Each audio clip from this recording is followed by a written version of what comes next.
Brian, first thing I kind of wanted to ask you about was the experience up in Croke Park. I know you played there in 2023, so the semi-final would have been your second game in Croke Park, if I'm correct? Yeah, you're spot on. Yeah. Second game, much different atmosphere. The one in 23 probably felt like a bit of a warm-up game, which it was a warm-up game for the Dublin footballers out after, so wasn't much of a crowd stirring. So yeah, the other day with 60 odd thousand was definitely a step up on that. Yeah, I've asked the lads. It's something I'm always wondering about looking in at players is the parade around Croke Park before a big game. Yeah. Like that was your first time having that experience. What was that like? Yeah, it was unbelievable. I just decided that I was going to just enjoy it, look around. I know some lads might keep their heads stuck to their toes and just be focused on the job at hand. But I just said, look, just going to enjoy this now. God knows when. Nothing's guaranteed. So yeah, just enjoyed it. Yeah, it must be unreal. Like, are you thinking about anything, or are you just kind of looking around, soaking it in? And because you kind of do have time to reset because you have the national anthem, and I spoke to Ronan about the deep breaths and things you do, so you actually kind of can enjoy it a bit. Exactly that. Yeah, you kind of have the national anthem to get yourself tuned back into. Well, not that you're not tuned in the parade, but just really kind of focus on who you're going marking or whatever it is then. And yeah, sure, as Ronan said as well, you have that little huddle that we do as well, so every team does. Yeah, that's loads of time to reset. You don't want too much time either. Yeah. Anytime I'm talking about you, I seem to be talking about hooking, blocking, flicks away. It's a real kind of key part of your game. Like your striking is obviously class as well. Striking, that's kind of developed, pucking a ball against the wall when you're younger and that sort of thing. Hooking and blocking, is that kind of something you've kind of always kind of had there? Is it something you've specifically worked on, or? Yeah, I don't know. Maybe it's my long arms or something. Yeah, I don't know. I get any more tackles in than everyone else, but we're all on the same page really. We all just want to, if the ball is there to be flicked off a lad or whatever it is, just get a hurley, get a hand, get something in. Yeah. I that's kind of sometimes my way of getting into a game. If you've had a few minutes there where you haven't seen the ball or whatever, is try and get in a flick, get in a turnover,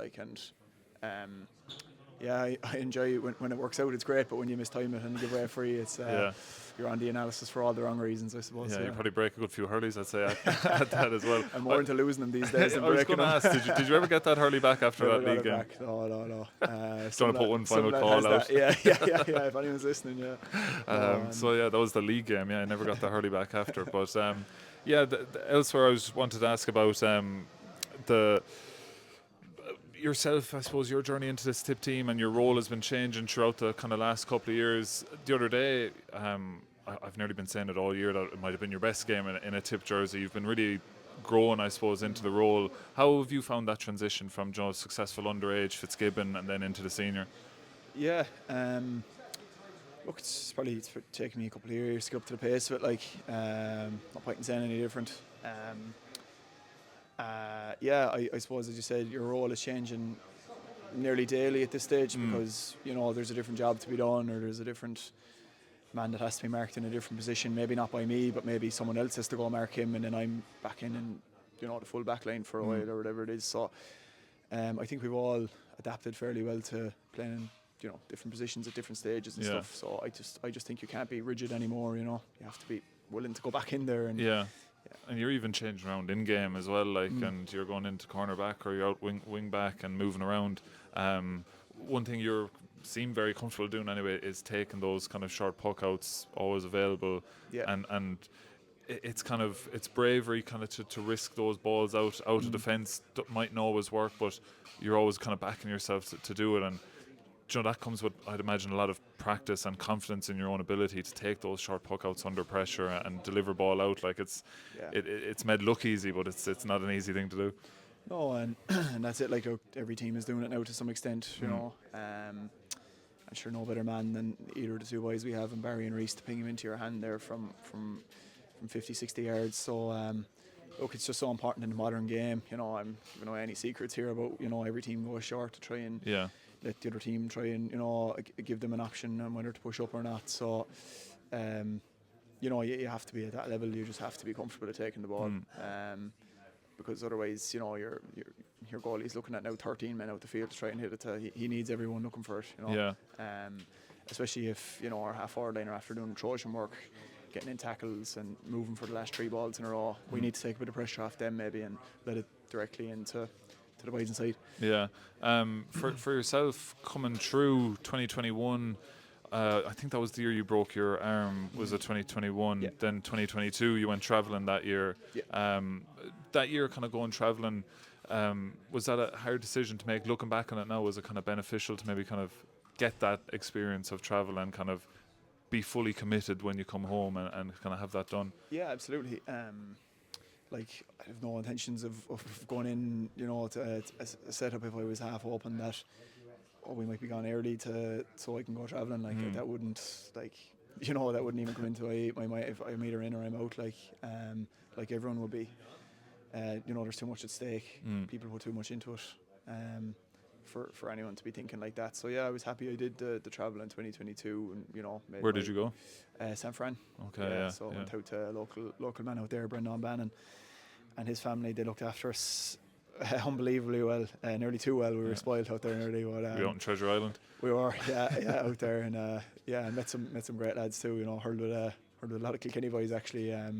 Just sound men, delighted I did it. Your memories you'll always have, Yeah, but, yeah. Great experience, yeah. And back now, and here we are looking forward to an All-Ireland final. Huge excitement for an All-Ireland final. I know for yourselves you'll be focusing on the game itself, but away from that, memories of All-Ireland finals, what kind of comes to mind? Yeah, sure. I suppose like a lot of people my age, just Lara's first goal in 2010 when Shane McGrath let it in and he hit the back of the net. Just jumping up and down beside my dad and my uncle at the time. Were you at the game? I was, I was at it, yeah. And then I suppose the heartache that followed in the years in 2011 and 12 and then in 16 then I would have been older. I was actually playing. I wasn't playing, but I was on the minor panel the day that Tipp at Kilkenny again in 16 and Callan scored 9 from play. Like all them memories come back of all them great displays, I suppose. So yeah, look, to be saying I'm going to be involved in one now, it's one thing, but look, there's a game there to be won. Being involved doesn't do much for me. I'm not going to look back in years to come and say, I was involved in an All-Ireland final. I'll be shutting from that involvement if we don't win. Yeah. So, It's Cork in the final. Played them a lot. You've experienced playing against them now three times already this year. What is it like kind of playing against this Cork team? They have a lot of big athletes, good lads who run with the ball, good strikers of the ball. They're obviously a top team, but what's it actually like kind of on the field up against them? Yeah, their movement is top quality. Their hurling is top quality. They seem to be able to find pockets everywhere they go. Even their midfielders seem to be able to pop into these pockets as well. And look, they're a really good team. No point. I'm not again giving away any secrets there. Everyone's seen them against Dublin, against Limerick, and against us earlier on the year. Like, we know how good they are. So we're under no illusions as to how difficult it's going to be to try and curb all of their threats. But we'll have our plan in place, I'm sure, and we'll go about our business. Final few just quick fire questions we've been thrown out to the lads. Who's your most listened to artist on Spotify at the minute? You can give me a top 3 or I'd say it's probably Joe Brawley at the Free State podcast. I listen to that every week. Other than that, probably maybe Amble. Two very different. Great combination. Sporting event you'd most like to attend? I'd I don't know that one now. Maybe the Masters or something like that. Just one of the real top tier kind of top of professionalism, I suppose. Them kind of Masters. Is there a favourite sport you have to watch outside of hurling? I actually love the football, the GA football. Obviously, the new rules are quality. I look forward to the games, and again this weekend now I'll be stuck to the couch watching the games. Who are you sitting beside in the team bus? Tynan mostly, Alan. Yeah. So he plugs in the earphones, but I don't. So I'll be tapping him every now and again to. You're not listening to the Free State podcast. No, I'm not. No, I don't think you need that. You need that in your life going into a game. Who's the dressing room DJ? Willie Connors. Yeah. Teacher's pet? Oh, Jesus. I don't know that. Geez, the fact I can't think. Maybe lads are saying me, or We've had Darren McCarthy. oh, maybe Darren actually. Yeah. I go with that. I'd second that. Who's most likely to forget his boots on match day? Jesus, that actually could be me. I'm the kitman will tell you I'm a sucker for forgetting stuff. I need to come clean. Yeah, that's probably me. Hurley's boots, anything. Yeah. Most likely to appear on Love Island?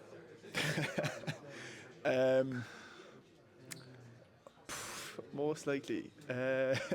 We've had the same answer twice. Have you? Jesus, let me try to get that right. So, oh God, sorry. Hope this isn't aired in actual time. Hope you can fast forward my thought process.